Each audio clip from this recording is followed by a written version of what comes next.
नमस्कार मित्रांनो, भुजंगराव शेळके EFT या चॅनलच्या माध्यमातून आपण इमोशनल फ्रीडम टेक्निक बद्दल अतिशय सखोलात माहिती घेत असतोय. इमोशनल फ्रीडम टेक्निक अशी टेक्निक आहे की जी मित्रांनो आपला तणाव तर रिमूव्ह करते पण आपलं पोटेन्शियल पण वाढवते. अनेकांना याचा अनुभव आहे. काही व्ह्युअर्स या चॅनलवरती नवीन असतील तर त्यांना माझी रिक्वेस्ट आहे की या चॅनलवर अगोदरची व्हिडिओ तुम्ही पहा, ही टेक्निक समजून घ्या आणि याचा अनुभव घ्या. या चॅनलच्या माध्यमातून अनेक टॉपिक वरती आपण फोकस करण्याचा प्रयत्न केलेला आहे. मग तो पैशांविषयी असेल, लहान मुलांचा असेल, आरोग्य विषय असेल, डेली इम्प्रुव्हमेंट बद्दल असेल, रिलेशनशिप बद्दल असेल, अनेक टॉपिक वरती आपण फोकस करण्याचा प्रयत्न केलाय. पर्पज एवढाच आहे की आपलं रिलीजिंग झालं पाहिजे, आपला तणाव रिलीज झाला पाहिजे. या चॅनलला अजून सबस्क्राईब केलं नसेल, बेल आयकॉन हिट केली नसेल तर नक्की करा, कारण या चॅनलच्या माध्यमातून तुम्हाला रिलीजिंगसाठी, स्ट्रेस फ्रीसाठी अनेक कन्सेप्ट भेटत राहतील. चॅनलला सपोर्ट करत राहा, तुमच्या जवळच्या मित्रमैत्रिणींना हा व्हिडिओ शेअर करत राहा. सो आज आपण या व्हिडिओच्या माध्यमातून 5 महत्वपूर्ण कन्सेप्ट समजून घेणार आहे, ज्याला मी EFT टॅपिंग मधील प्रो टिप्स असं म्हणतो. प्रो याच्यासाठी की हे फाईन ट्यून करणं गरजेचं आहे. अनेक लोक टॅपिंग करतायत, अनेक लोक टॅपिंग समजून घेऊन त्यांच्या आयुष्यामध्ये फरक अनुभवत आहेत. तर या व्हिडिओच्या माध्यमातून त्यांना व्हॅल्यू ऍडिशन काहीतरी व्हावा असा एक प्रामाणिक हेतू आहे. मग हे जे आता मी 5 टिप्स सांगणार आहे हे तुम्ही चेक करा स्वतःला की हे तुम्हाला माहिती आहेत का किंवा हे समजले आहेत का. हे समजून घेऊन जर टॅपिंग तुम्ही केलं तर ह्या टॅपिंगचे तुमचे रिझल्ट अतिशय प्रभावीपणे येतील. काही 1-2 टिप्स तुम्हाला माहिती असू शकतात, पण पुन्हा एकदा हे रिव्हिजन पण होईल. काही जर एखाद दुसरी गोष्ट माहिती असेल तर, आणि 1-2 गोष्टी नवीन जर समजल्या असतील तर तुम्ही नक्की कमेंट बॉक्समध्ये रिप्लाय करत राहा की या नवीन टिप्स समजल्या असेल. चला तर पाहूया या 5 टिप्स कोणकोणत्या आहेत त्या. एका माइंड मॅपच्या माध्यमातून आपण समजून घेऊया. त्यातली पहिली टिप आहे ती आहे, आपण टॅपिंग करत असताना ओपन माइंडेड राहिले पाहिजे. पहा मित्रांनो, तुमच्या हे लक्षात आलं असेल की टॅपिंग करत असताना आपल्या स्पेसिफिक भावना कोणत्या आहेत हे समजलं पाहिजे.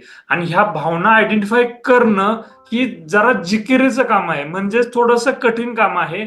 बऱ्याच वेळेला आपल्याला असं वाटत असतं की हा प्रॉब्लेम नाहीये, काहीतरी दुसराच आहे, ही भावना माझी बरोबरच आहे. आणि त्यामुळे ह्या जरी चुकीचं असलेली भावना असली तरी ते आपल्याला आयडेंटिफाय करता येत नाही आणि त्याच्यावरती आपल्याला टॅपिंग करून पण रिझल्ट येत नाही.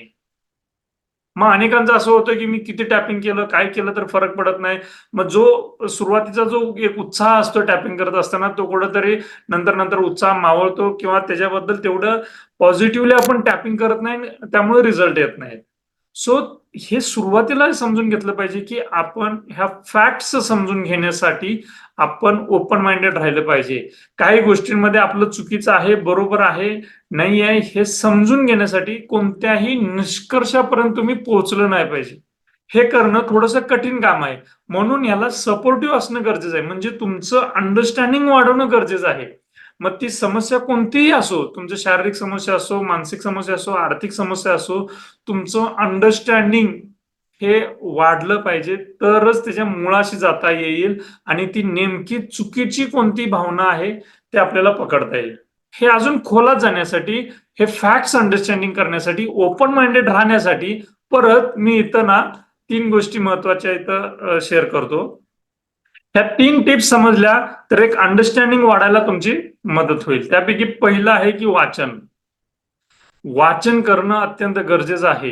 तुमच्या आवडीनं तुम्हाला जो टॉपिक आवडतो, तुम्हाला जो विषय आवडतो त्या विषयामध्ये तुमचं वाचन हवं आहे.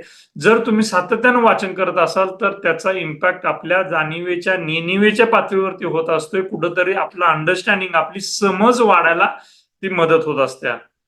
मग याचा टॅपिंगशी काय संबंध आहे, तर कोणत्याही समस्येच्या मुळाशी जाण्यासाठी आपल्याला आपला अनुभव वाढवणं गरजेचं आहे, आपली मॅच्युरिटी वाढवणं गरजेचं आहे. त्यासाठी प्रत्येक अनुभव काही फील्डवरती जाऊनच घ्यायला पाहिजे असं नाहीये. तर काही वाचनाच्या माध्यमातून पण वाचन म्हणजे काय असतंय, तर समोर जो लेखक असतो त्या लेखकानं त्याचे विचार, त्याचे अनुभव त्याच्यामध्ये मांडण्याचा प्रयत्न केलेला असतोय आणि आपण ते ज्यावेळेस वाचत असतोय त्यावेळेस त्या विचारांच्या, त्या अनुभवाच्या जवळपास आपण कुठेतरी जात असतोय आणि हे असं सातत्याने केल्यामुळेच आपलं कुठेतरी एक मॅच्युरिटी वाढत असते, आपल्याला कुठेतरी एक प्रगल्भता येत असते. सो हे वाचन करणं सातत्यानं गरजेचं आहे. दुसरं असं की एक कोणतरी आपल्याला एक समजून सांगणारा अत्यंत महत्वाचा व्यक्ती कोणतरी तुमच्या जवळपास पाहिजे. तुमच्या चर्चांमध्ये तुमच्या समस्येच्या मुळाशी जात असताना टॅपिंग वरती रिझल्ट येतात नाही येतात हे चेक करण्यासाठी एक सातत्यानं मेंटरची गरज आहे. तुम्ही कितीही नाही म्हटला तरी तो मेंटर बरोबर त्या चुका तुम्हाला समजून सांगत असतोय. त्या चुका आयडेंटिफाय होणं अत्यंत गरजेचं आहे. सगळंच काही आपल्याला येतं असं न समजता त्या मेंटरचं बोट पकडून आपल्याला टॅपिंग करत राहणं अत्यंत गरजेचं आहे. आणि तिसरी गोष्ट म्हणजे आपलं स्वतःचं नेचर हे स्पिरिच्युअल ठेवलं पाहिजे. आता स्पिरिच्युअल म्हणजे काय, तर इथं हे अपेक्षित नाहीये की तुम्ही देवाला जाता की नाही, तुम्ही मग गेल्यानंतर तिथं काही फुलं वाहता की नाही, पूजा करता की नाही वगैरे हे महत्वाचं नाहीये.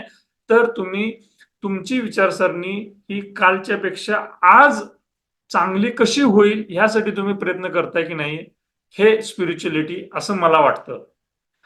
स्पिरिच्युअलिटी म्हणजे कालच्या पेक्षा आज मी कसं चांगला राहीन, मग हे चांगलं राहण्यासाठी आपल्या जगण्याच्या सगळ्या स्तरावरती मी कसं चांगला राहीन, माझ्या आरोग्याच्या बाबतीत असेल, माझ्या नात्यांबाबतीत असेल, माझ्या इमोशनल अवस्थेबद्दल असेल, माझ्या आर्थिक लेवलवरती असेल, ह्या सर्व लेवलवरती मी कसा चांगला कालच्या पेक्षा आज चांगला कसा राहीन ही मानसिकता आपली पाहिजे.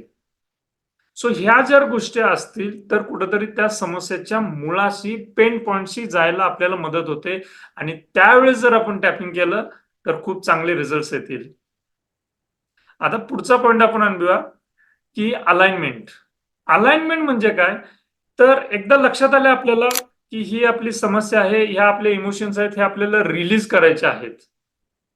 ठीक आहे, मग हे रिलीज करताना आपल्याला काहीतरी नवीन करायचं असेलच ना, म्हणजे एक कमी करून एक नवीन काहीतरी इन्स्टॉल करायचं असेल. म्हणजे एक रिलीज केल्यानंतर नवीन जे इन्स्टॉल करतोय, नवीन जे आपण ध्येय ठेवतोय, ते ध्येय मनामध्ये स्पष्ट असलं पाहिजे. तर कुठेतरी मोठ्या ध्येयाशी आपल्याला त्या दृष्टीनं काय हालचाल करायला पाहिजे ह्याची स्पष्टता येते आणि ती स्पष्टता टॅपिंग करत करत कुठेतरी आपल्या मनावरती इन्स्टॉल करता येते. मोठं ध्येयाबद्दल जर आपल्याला स्पष्टताच नसेल, कन्फ्युजनच असेल, तर आपलं खऱ्या अर्थानं जास्तीचं पोटेन्शियल अनुभवायला कुठेतरी आपण कमी पडू. म्हणून त्या मोठ्या ध्येयाला आपल्याला अलाइन करता आलं पाहिजे. त्याचे बारकावे समजून घेता आले पाहिजेत. त्याच्या बारकाव्यांबद्दल आपल्याला आपल्या विचारांमध्ये प्रचंड स्पष्टता हवी आहे. That is alignment. ओके. आता तिसरा मुद्दा समजून घेऊया. तिसरा मुद्दा असा आहे की फोकस. आपल्याला लक्षात आलंय की आपण ओपन माइंडेडली राहिलोय. आपल्याला लक्षात आलं की आपल्याला प्रॉब्लेम कुठे आहे समजलाय. आपल्याला लक्षात आलं की तो प्रॉब्लेम रिलीज करून आपलं गोल कुठं आहे, ह्या गोलला अलाइन करायला आपण प्रयत्न करतोय. आता त्याच्या पुढचा मुद्दा म्हणजे फोकस. म्हणजे सातत्यानं याचे फोकस म्हणजे काय, तर एक कन्सिस्टन्सी पाहिजे. आपला फोकस इकडे तिकडे डायव्हर्ट नाही झाला पाहिजे. सातत्यानं त्यावरती टॅपिंग करत राहिलं पाहिजे. एकदा, दोनदा, तीनदा, चारदा टॅपिंग केलं, काही गोष्टींमध्ये रिलीज अनुभवतो आपण आणि नंतर कुठेतरी आपण दैनंदिन गोष्टींमध्ये इन्व्हॉल्ड होतो आणि हे कुठेतरी टॅपिंग मागं पडत राहतं. तर तसं नाही करून चालत. फोकस असणं अत्यंत गरजेचं आहे. जसं आपल्याला काही सवयी लागलेल्या आहेत. जसं आपण उठल्यानंतर अंघोळ करतो, ब्रश करतो. एक टिपिकली ब्रश करण्याचंच उदाहरण घेऊ. हे ब्रश करण्याची सवय एवढी आपली स्ट्रॉंग झालेली आहे की आपण न विसरता ब्रश करतो. थोडं जरी आपल्याला ब्रश करणं डिले झाला किंवा एखाद्या वेळेस नाही करता आला तर काहीतरी चुकल्यागत जाणवतं. इतकं ते सबकॉन्शियसली आपल्याला फील होतं. तसं हे टॅपिंग हे रोज रिलीज करण्याची प्रोसिजर आहे. रोज आपल्याला टॅपिंग करून हे बऱ्याचशाच गोष्टींचा निचरा करता आला पाहिजे. ओके. पुढचा मुद्दा आहे फिजिकल सेन्सेशन. म्हणजे ज्यावेळेस रिलीज होतं त्यावेळेस न कळत कुठंतरी एक फिजिकल लेवलवरती शरीराच्या पातळीवरती एक रिलीजिंग हलकं हलकं जाणवतं. ती जाणवण्याची प्रोसेस कंटिन्युअसली राहिली पाहिजे. हे पहा, जितका वेळा ते जाणवेल तितक्या वेळा आपलं पोटेन्शियल वाढत असतं हे लक्षात घ्या. त्यामुळे हे फिजिकल सेन्सेशन हे आपल्याला डिटेक्ट करता आलं पाहिजे, जाणवलं पाहिजे आणि हे एका लयीत किंवा एक सातत्यानं आपण ज्यावेळेस करत राहू त्यावेळेस हे आपल्याला जाणवायला लागतं. हा माझा अनुभव आहे, तुम्हाला पण येत राहील. आणि पुढचा मुद्दा आहे शेवटचा, तो म्हणजे ही टॅपिंगची प्रोसेस ही इरिव्हर्सिबल आहे. म्हणजे एखाद्या गोष्टी तुमची समस्याबद्दल तुम्ही मुळाशी जाऊन ज्यावेळेस तुम्ही रिलीज करताय तर त्या समस्येचं पुनरावृत्ती होत नाहीये. मग तुम्हाला प्रश्न पडेल की अनेक समस्या आहेत आणि त्यातून बऱ्याच वेळेला रिलीज नाही झालेला तुम्हाला अनुभव आला असेल किंवा बऱ्याच वेळा रिपिटेशन जाणवलं असेल, तर तसं नाहीये. अतिशय सखोलात आणि डीप मध्ये ज्यावेळेस आपण जातो एखाद्या समस्येच्या मुळाशी आणि ती समस्या जर रिलीज झाली, तर त्या रिलेटेड पुढची दुसरी समस्या येत नाहीये. सो ही इरिव्हर्सिबल प्रोसेस आहे. ही टॅपिंगची इरिव्हर्सिबल प्रोसेस आहे. तुम्ही अनुभवली पाहिजे आणि मुळाशी एक्झॅक्टली रूट कॉज कडे गेल्यानंतरच तुमच्या लक्षात येईल की खऱ्या अर्थाने ते इरिव्हर्सिबल आहे ते. सो अशा अर्थाने ह्या 5 प्रो टिप्स देण्याचा मी प्रयत्न केलेला आहे की जेणेकरून टॅपिंग बद्दल तुमचा कॉन्फिडन्स वाढेल, तुमचं सातत्य मेंटेन होईल. सो अजून काही प्रश्न असतील तर तुम्ही या चॅनलच्या कमेंट बॉक्समध्ये कमेंट करायला विसरू नका. चॅनलला सबस्क्राईब करून सपोर्ट करा. धन्यवाद.